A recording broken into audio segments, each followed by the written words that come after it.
welcome back to the Obsession Engineering Big Ugly Aprilia Tuono project. The bike's really been finished for a couple of weeks and I've been riding around on it and really enjoying it, but I thought I'd do an actual bike review of it. So I've fitted cameras, I've waited until there's a nice sunny day. I'm going to go out, get a couple of hours over a mix of different roads and bits and then tell you how great it is, or if it's broken down or not. So it should be good fun. Come along for the ride.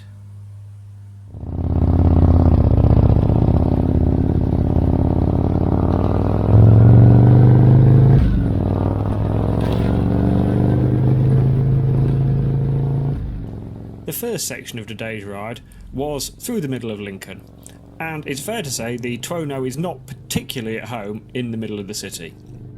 The throttle connection is nice and smooth, but the big V twin engine is a little bit agricultural at the bottom end. By that I mean it's just a little bit lumpy right at the bottom of the rev range, so it's not massively happy just sort of pootling around at 20-30 miles an hour. It will do it, and it is more comfortable through town than most sports bikes, but compared to say an MT-09 or something else that's new that I can't think of, it's probably not the best thing. The clutch, even with an aftermarket slave cylinder, is reasonably heavy, and although the big handlebars make it nice and manoeuvrable, you are still aware the bike is fairly weighty. So once you're moving it's okay, and I've certainly ridden considerably worse things through the middle of town, and any Ducati owner will know exactly what I mean. But it's fair to say it's not really its happiest place. So all we're going to do really is poodle through town and then get it out on the open road.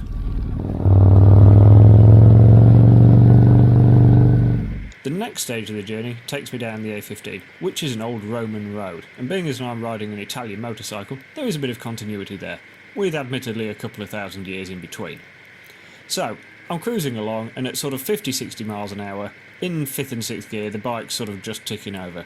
Even with one tooth off on the front sprocket, the gearing's plenty long enough, so you can cruise like this all day long. The motor's not stressing at all, the ride's comfortable, the seat's good, I've got plenty of wind protection with this sort of speed, the suspension's soft enough to go over any bumps perfectly happily, and if I do need to do the odd overtake, just wind it on in 5th or 6th gear and it'll quite happily overtake anything that comes its way. So yeah, down a straight road, it's pretty good. But there's only so long I can tolerate riding down a straight road. So then I turned off the straight road and found myself some twists and turns. Now on a long, sort of fast flowing A road, this is exactly where the Tuono's really in its element. You can have it in the higher gears, just cruising along, just cracking the throttle open and closed. There's plenty of engine braking, so you don't really need to stress the brakes out. And it's comfortable, I can sit there with my big handlebars and I can just grunt from corner to corner. The chassis turns really nicely, there's never any stability issues, it's just a really good sort of A-road tool, just hacking along at a decent pace. And I'm sure if that decent pace was over the speed limit it'd still be excellent.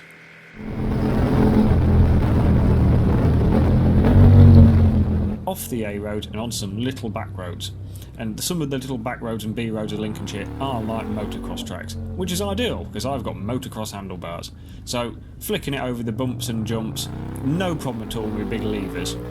Also, the shocks I've left purposely a little bit on the soft side. You could, if you really wanted to, go stiff on the spring, especially if you're using it on track. But on the road, the softer shock and the relatively soft forks now work really well over normal bumpy roads. So for normal riding, it's excellent. Again, it's nice and stable, you can just leave it in one gear and grunt in and out of corners. It's really good fun chasing down some back roads. It's spot on. And then next, we've got a little bit of a treat for it.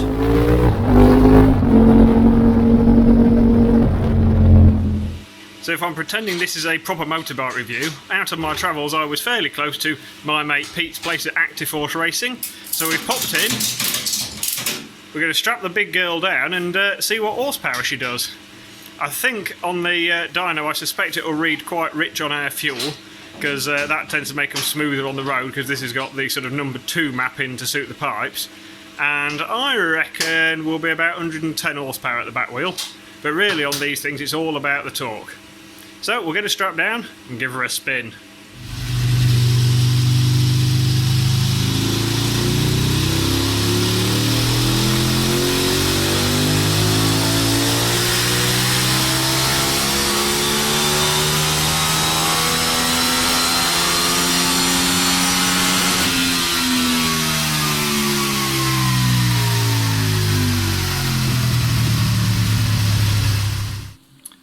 So there's our torque, power curves and our air-fuel ratio, and it's actually more than I was expecting at 125.29 brake horsepower and just over 72 foot-pounds of torque. So she's nice and strong. And the thing that really makes them fast on the road is that everywhere from sort of 6,000 RPM onwards, it's making 70 odd foot-pound of torque, which just fires it up the road every time you get the throttle open. And even the air fuel, a little bit on the lean side coming onto throttle here, but once you're on big open throttle, the air fuel ratio is pretty good all the way down, a little bit on the rich side if anything, but that gives it a nice safety margin on the road. So all in, I'm actually surprised at how fast that is on the dyno. After the dyno, it's time to trudge up some dual carriageways, but the bike is very good at it, just sat at sort of, normal cruising speed, 70 mile an hour-ish. The bike's comfortable. I've actually got surprisingly good wind protection from the little fly screen. My hands are good. There's a little bit of vibration through the foot pegs, but actually none through the handlebars. I was expecting some because I've not got any weights on them, but actually they're really good. Sometimes when you're giving it a big throttle opening you get a little bit of vibration through them, but that's actually quite nice. It sort of makes the bike feel alive. So you just get a little tingling through the footrest, but not bad at all for considering it's a big lumpy twin. So yeah, it just sits cruising along, not doing many RPM, might be doing reasonable miles per gallon. I have no real idea because I've never bothered doing enough dual carriageway to work it out.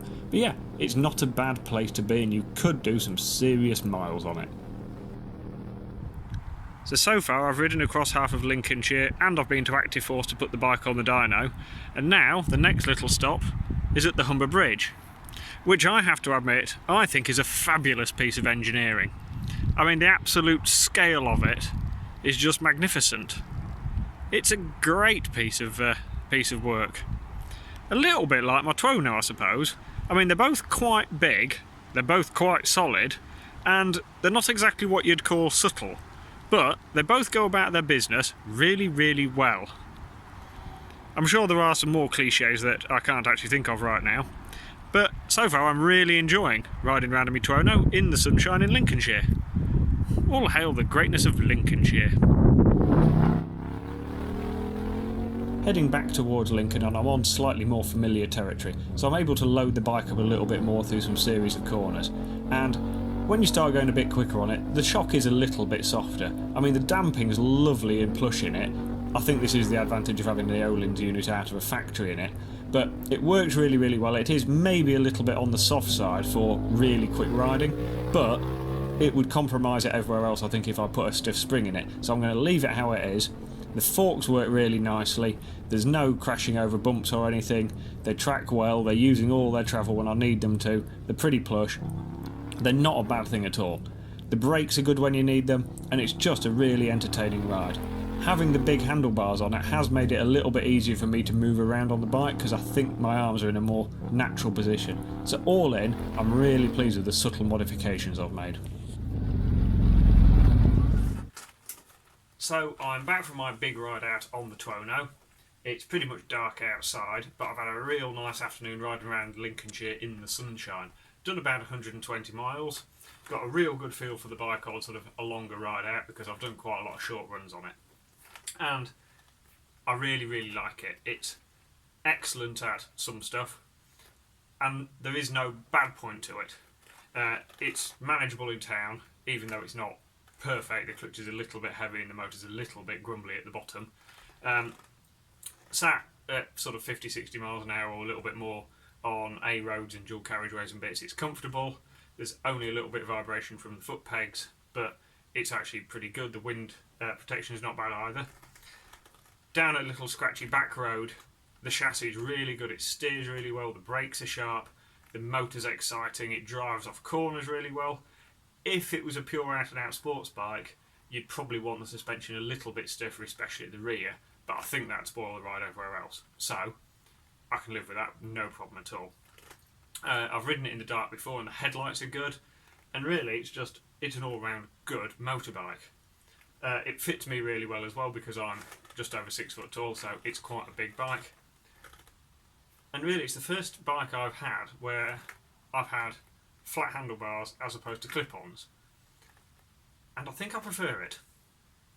Maybe I'm getting old, or maybe I'm just getting sensible into the idea of down Lincolnshire roads, you just can't really use a sports bike fully. As much as I love a sports bike, and I do love a sports bike, this is better on the road. So I'm hoping in a few weeks to maybe be able to borrow a Tuono factory to do a back-to-back test with that. But really, this is the project done. I'm really pleased with it. The two biggest improvements I suppose I've made to the bike were a good pair of tyres and a set of flat handlebars. The handlebars, I can move around more easily on the bike. It gives it more purposeful feel, and I think they look better. I think they're a win-win situation. Everything else I've really done has been maintenance and actually getting it working. But now I've got a bike that works really, really well. It's comfy to ride. It's actually good fun as well. What's not to like? Other than the fact it's a bit ugly. So, thank you for watching this series. Hopefully I'll be back with a back-to-back Tuono video at some point. And yeah, I hope you've enjoyed it.